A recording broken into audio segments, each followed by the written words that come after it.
James Arthur Ray. Let me ask you a couple of questions real quick while we're waiting for Facebook to do its thing. Do you believe that there's a greater power operating in this universe somehow, some way, than what you can touch, taste, or see? Do you believe that there is? Most people do. Second question, if you believe that there is, would you like to be able to utilize that power more fully and completely? Do you ever feel like that you know there's something bigger than you?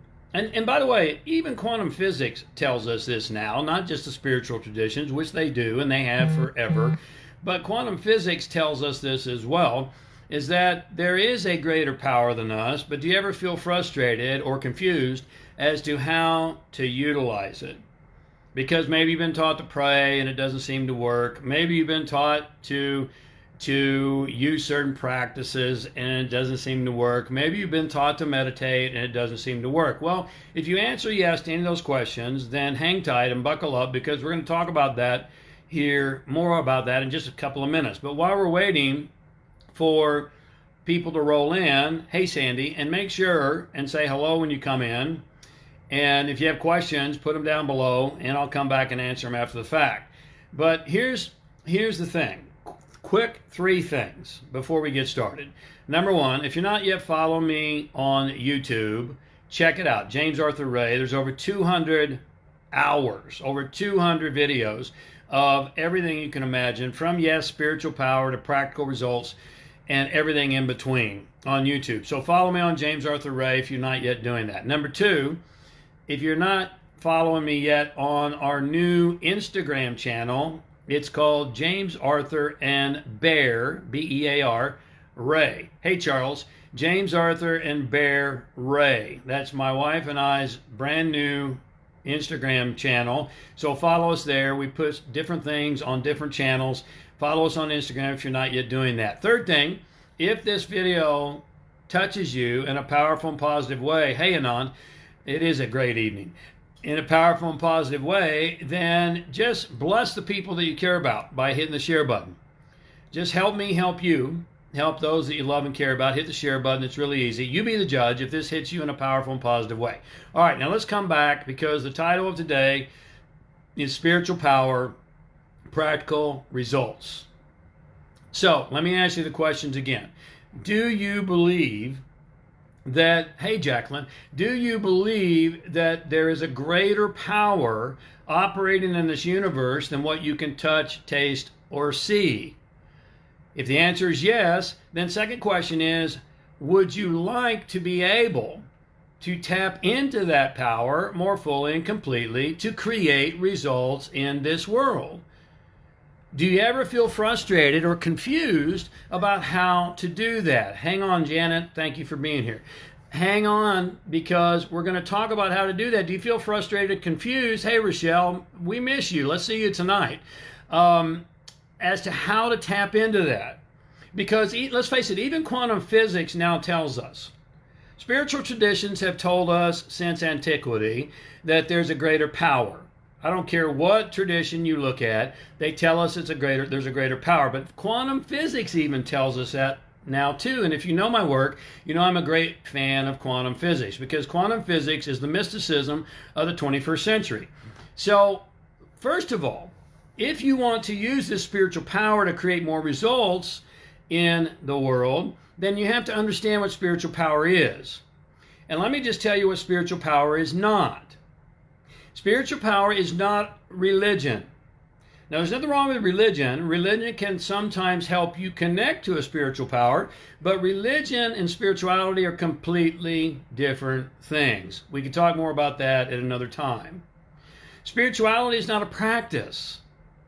It's not meditating. It's not circumambulating. It's not chanting. It's not burning sage. No, there's nothing wrong with any of those things. And I've done them all. But that's not spirituality. Those are practices that hopefully help you open up your spirituality. What is spirit? Well, let's study language.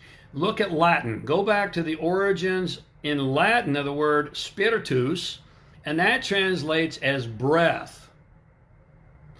In the Hebrew language, it's called ruach.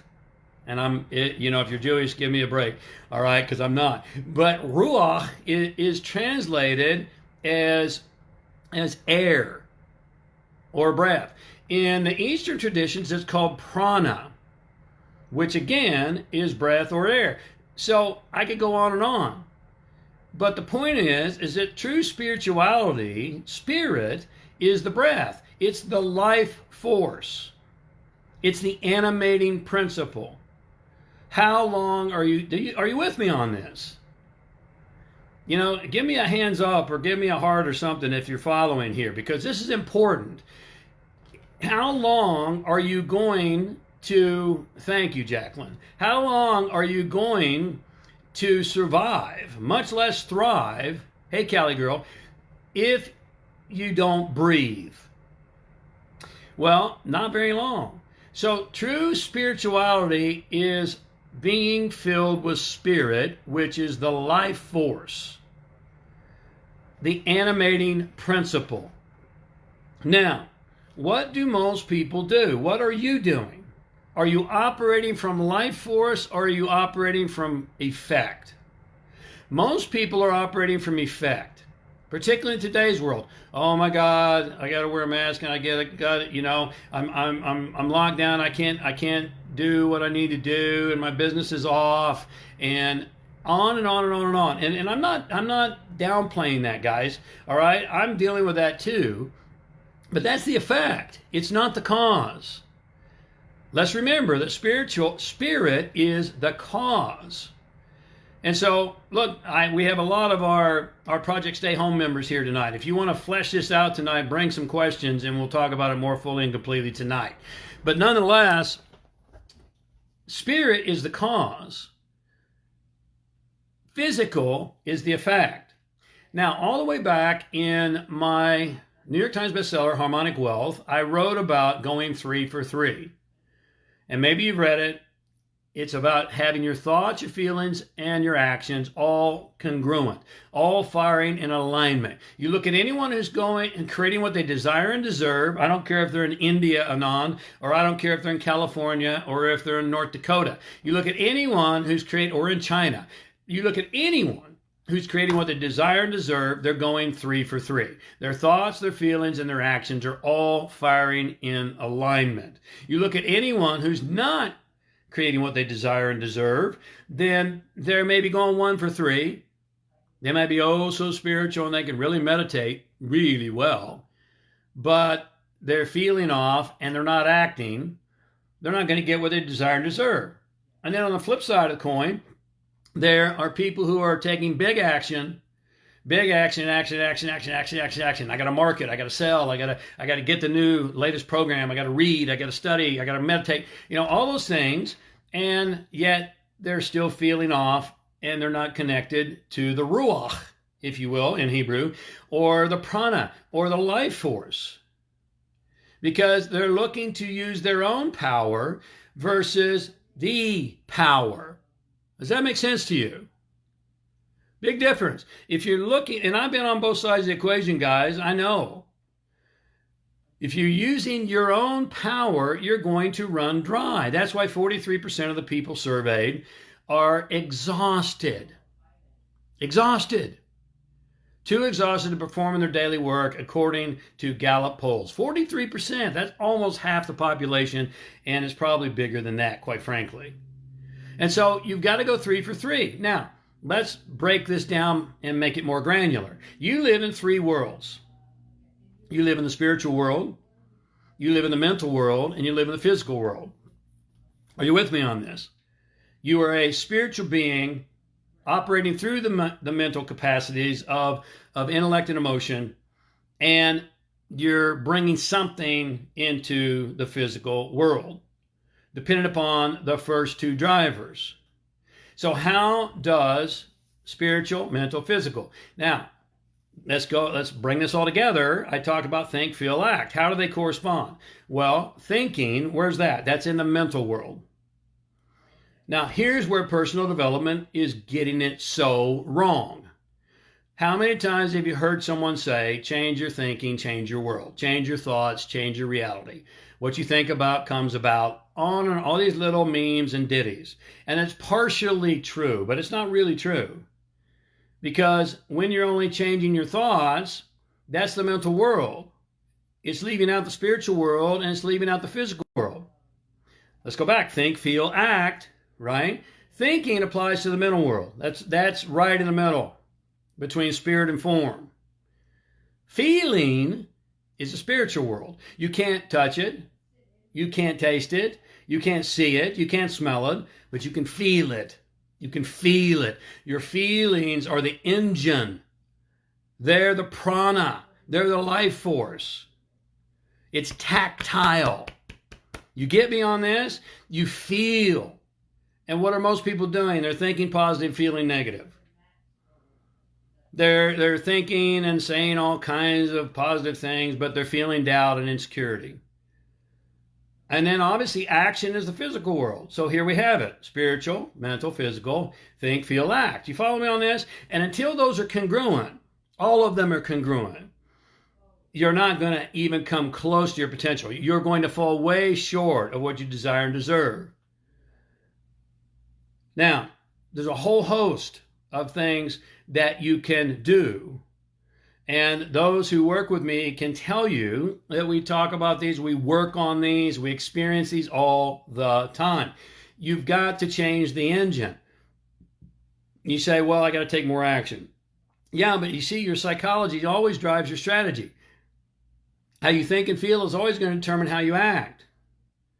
And so, yes, you need to change your action, but you need to deal with the cause versus the effect. And most people are dealing with the effect. Let me learn how to market. Let me learn how to sell. Let me learn how to download this swipe file. Let me read the next book. Let me meditate. Well, people who sit around and meditate all day long don't get anything done. They can meditate with the best of them, but what are they doing? They're caught up in their mind. They have monkey mind. They're caught up in their mind. They don't have contemplation and focus. And so, look, this is much more complicated than what we have in a quick live. But if this is resonating with you, then what we're talking about here is true leadership. We need leaders in this world. False or true? We need a new kind of leader. We need a leader who operates across three worlds: spiritual, mental, physical. We need a leader who understands those and practices it for him or herself, because let's face it, how can you successfully lead a business if you can't lead your own life? You can't. You might have temporary success, but it's going to slip through your fingers time and time again, like sand. We need new leaders who understand there are 5 dimensions. Now, I'm not going to get into those 5 dimensions here today because we don't have time. But there are 5 dimensions in which you live and move and operate every single day. And the leader understands those 5 dimensions. And yes, spirit is one of them. And yes, form is one of them. And yes, psychology and the mind is another one. But there's other ones. There's 2 others that we haven't even talked about here. And those 5 dimensions are going to determine whether you succeed massively or whether you fail massively and fall short and lose fulfillment. If this resonates with you, then we have an event coming up on Zoom, August 27 through 29. It's about 21 days away. Sandy, I believe, Sandy Arango is here, and I believe she's already grabbed her seat. There are others who have grabbed their seat. But look, let me invite you and encourage you to leadership for the future. Come learn how to lead your life. Come learn how to think, feel, and act. Come learn how to lead across the 3 worlds in which we operate. Come learn the 5 dimensions and how to fully and completely utilize those, and so much more. If this resonates with you, there's a link right above my head. Just click the link. It'll take you right to the landing page. You can get all the details, and you can grab your seat. The time is now. The time is now. We need new leaders. Stop looking for leaders and choose to become the leader that this world is waiting for. Choose to become the leader your family is waiting for. Choose to be the leader that others can look up to and admire. A leader for the future, not a leader who's just focused on business and not focused on spirit. Not a leader who's just focused on ROI but not focused on people. But a leader who is focused comprehensively on the totality of life. Click the link. get the details, and come join us. I will look forward to working with you to get what you desire and deserve. You deserve more. God has sent you here on purpose, and it's time to take the power back. Click the link, get the details, grab your seat. Thank you so much for a couple of moments of your day. If this video has blessed you in some way, if it's something that you believe people you care about need to hear, then just click the share button and bless them as well. We're in turbulent times, guys, and people need inspiration, but more than that, they need awareness, and they need someone who can help them look at things in a new way, to change the story and change the conversation. I look forward to working with you and coaching you and interacting with you at Leadership for the Future. God bless you. Have a masterful day.